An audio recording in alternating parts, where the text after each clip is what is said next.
Up next, a sampling of historical sites in Montgomery County as we preview Heritage Days.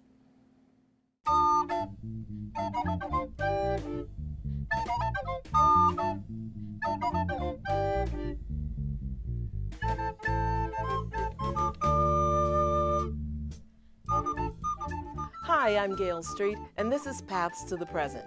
Well, Heritage Days is just around the corner. Every year on the last weekend in June, this two-day event offers visitors an opportunity to sample local history, culture, and the natural beauty of Montgomery County. To give you just a taste of what you can expect, this show takes a look at a few offerings from previous years. Designed to demonstrate just how much history can be found right in your own backyard, Heritage Days has grown to include more than 30 historical sites. Since 1997, this free weekend-long festival presents special programming, musical offerings, and entertainment for the young and the young at heart. You can enjoy a trip on a ferry, walk an underground railroad trail, visit a dairy barn museum, or ride a restored 1921 carousel. All these sites and more are open on Heritage Days. Last year, our cameras toured a few, focusing our lens on some African American historical sites. First stop, the Button Farm. Run by the Menaire Foundation, the Button Farm is located off Black Rock Road in Germantown. Executive Director Tony Cohen describes the location. We're a 40-acre farm site inside of Seneca Creek State Park, and we depict 1850s plantation life in Maryland by basically working the land. We have over 75 different heirloom vegetables and herbs we grow, pulled straight from the agricultural records of Montgomery County.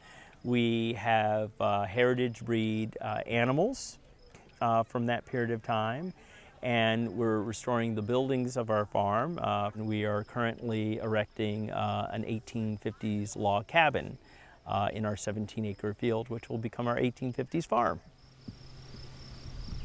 People come out. Sometimes we have demonstrations, living history reenactors, or period artisans who do everything from spinning and weaving to blacksmithing and quilt making. When volunteers come out, they actually do plantation chores. So they help us keep the grounds up. They do everything from soil preparation, planting, cultivating, and harvesting of crops. We have a 4-acre area that is planted for our CSA and farmers market. We have a museum garden. It has a lot of the specialty heirloom crops, and a little tour to go with that. Tell me what you got there. Well, we have 11 different breeds of chickens, and each breed lays a different color egg. Shell color doesn't really matter in terms of nutrition or anything, but it's just kind of colorful variation. Also on the property is a slave cemetery. Marks on these stones identify the grave sites. Another focus of the Button Farm is the Underground Railroad. I think now we're in a time where people just want to know how they came to be. And the Underground Railroad has such a cherished place in the American memory. So people are really excited not only about that, but the history behind it. Which is the history of slavery in America. And people can come out, they can learn a bit about that bittersweet history, also just really be appreciative of all of the different collective experiences that we have as Americans. Everywhere I go! And on this Heritage Days weekend, Mosaic Harmony performed at the Button Farm. Have a listen. A 1, a 2, a 1, 2, 3, 4.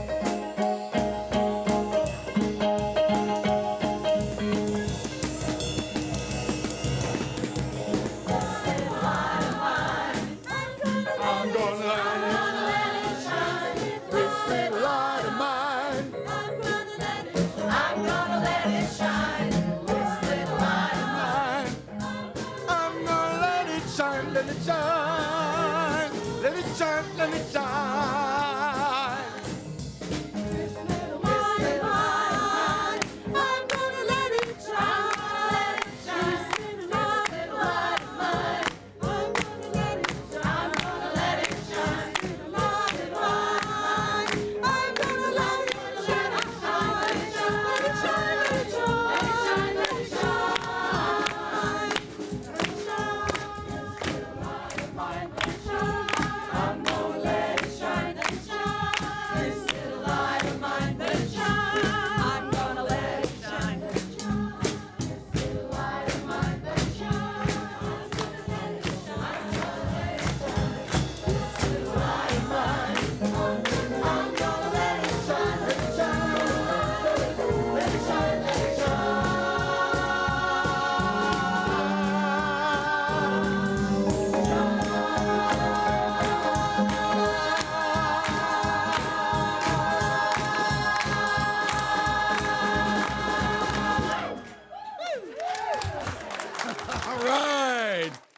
From the Button Farm, we move south to Gaithersburg and the site known as Pleasant View.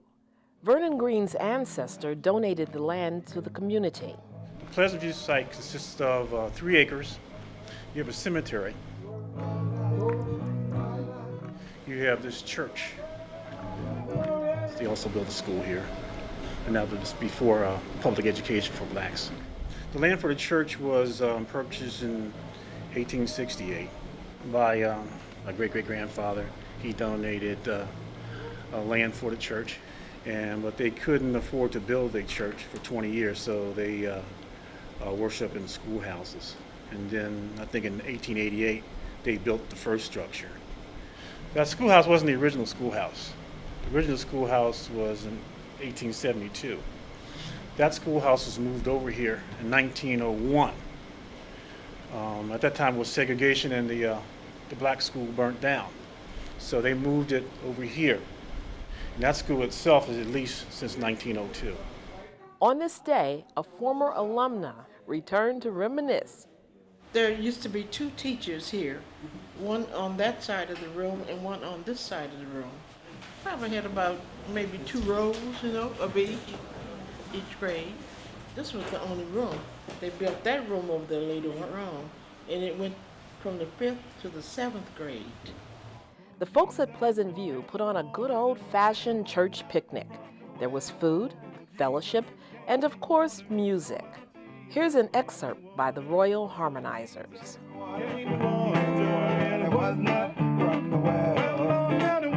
He had pity, she ran back to the city, crying glory, hallelujah, I'm gonna let his praises swell. Every time she died up, she stopped and think about him.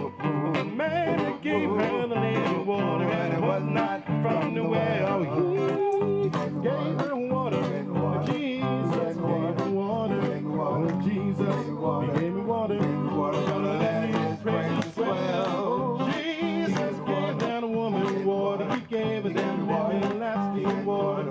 Oh, and it was not from the well. He gave her water. Jesus gave her water. Oh, Jesus gave her water. I'm gonna let his praises swell. Jesus gave her water. He gave us that everlasting water. Oh, and it was not from the well. Moving on, we travel to the tiny community of Boyd's, where this African-American schoolhouse has been preserved. Maggie Bartlett explains. Welcome. This is the Boyd's Negro School. It is one of the places in the Boyd's Historical Society that we help to maintain. And this school is a one-room schoolhouse. The kids went to school from 1896 to 1936. This school actually was for blacks, and it had classes from 1st grade to 7th grade. When the school closed in 1936, the students would go to another schoolhouse that could handle more students. Our last stop is the St. Paul Church in Sugarland near Poolesville. Freed slaves established the community in the late 1800s. One of their descendants, Gwen Reese, explains. My great-grandfather, Philip Johnson, was an ex-slave, and he was one of the prominent landowners here in Sugarland, and he was also a minister. One of the first things that they did was to establish the church, and that the original church was back in the 1870s. The church that's here, it was built in 1893, and my great-great-uncle, Nathan Johnson, was a postmaster. The mail came in by horseback, and then in Poolesville. So a little bit of history about the church. It was the site of the first interracial marriage in the state of Maryland after a 306-year-old ban was lifted.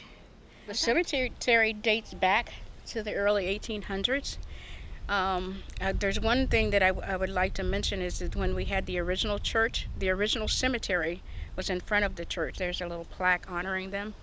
And I was told that there were 2 graves there, but they were supposed to have been moved to the back of the church. And one winter, when I was out cleaning the brushes in the shrubbery area, I literally fell over the headstone. That's how I found them. So evidently they forgot to move the graves. Or they moved the grave and they didn't move the headstone. I don't know. The one that we were talking about. We're standing at the grave site of Philip Johnson, the ex-slave. This is his wife here, Rachel. She was a Seneca Indian. And this is Philip's headstone here. And my grandfather made the markers.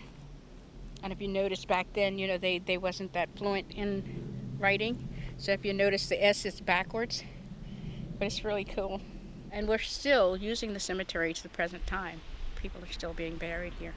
We're presently documenting the history of the community and the genealogy, and we hope to present a living history, whereas school children can come in and are open to the public to where they can come and learn about what it's like to come out of slavery, how they survived, and their lifestyle.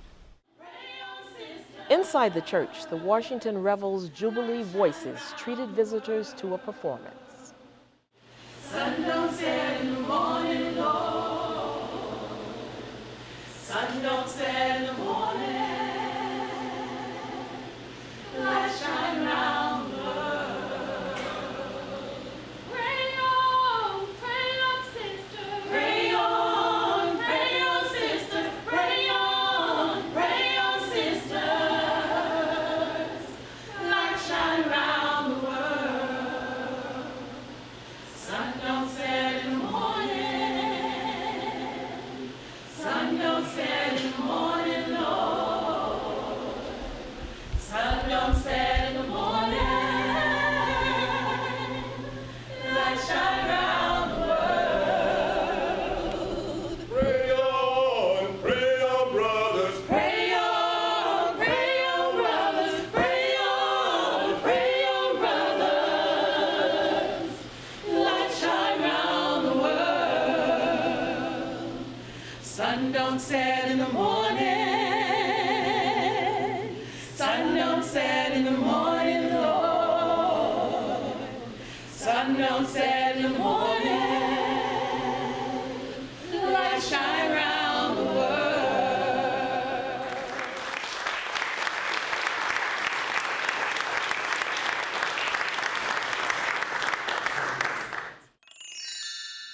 Remember, Heritage Days is coming up at the end of June. Every year is different, so be sure to visit the Heritage Montgomery website for this year's schedule. Go to www.heritagemontgomery.org and locate some history right in your own backyard. Well, that's it for this show. If you have comments or ideas for future shows, send us an email to paths.present@verizon.net. I'm Gail Street. Thanks for watching.